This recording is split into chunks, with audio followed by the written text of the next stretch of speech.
ટાટા વિસ્તાર એરલાઇન્સના ફૂડમાં વંદો નીકળવાનો મામલો હવે અમદાવાદ ગ્રાહક કોર્ટ સુધી પહોંચ્યો છે। થોડા દિવસ પહેલા ટાટા વિસ્તાર એરલાઇન્સમાં મુસાફરી કરી રહેલા એક વ્યક્તિ દ્વારા ફૂડમાં વંદો હોવાની ફરિયાદ કરવામાં આવી હતી।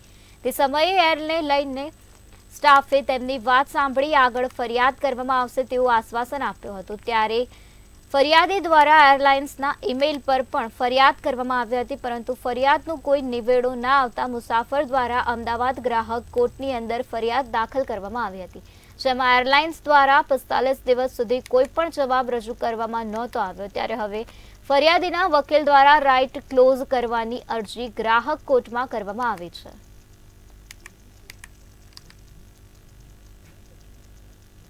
टाटा विस्टार एरलाइन्स की अंदर मारा असील प्रवास कर रहा था। टिकिटनी अंदर ब्रेकफास्ट साथेनो नास्ता साथे टिकिट थी। એટલે નાસ્તાની અંદર એમને ઇડલી સંભાર આપવામાં આવેલો હતો।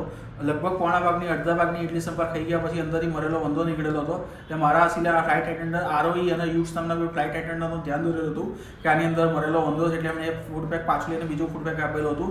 એમણે કંપનીમાં કમ્પ્લેન રજીસ્ટર કરવાનું કીધું। એમણે કીધું તમે અમને તમારો પીએનઆર નંબરને મોબાઈલ નંબર લખાવી દો, અમે કંપનીમાં ઇન્ફોર્મ કરી દઈશું। મારા અસીલ જ્યાં નેક્સ્ટ એરપોર્ટ પહોંચ્યા ત્યાંની એરપોર્ટ પર બી અમને ફરિયાદ કરેલી હતી।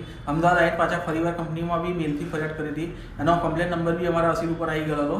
કંપનીનું કહેવું છે કે આદુનો ટુકડો છે, જિંજર છે, એવું કંપનીનું કહેવું હતું। એ બાબતેથી અમે કન્ઝ્યુમરને નોટિસ આપીને કન્ઝ્યુમર કોર્ટમાં ફરિયાદ દાખલ કરેલી હતી। ફરિયાદ દાખલ થયા પછી 45 દિવસમાં કંપનીએ જવાબ રજૂ નહોતો કરતો, એટલે અમે રાઇટ ક્લોઝ કરાવવાની અરજી આપી દીધી છે, જે હજી પેન્ડિંગ છે।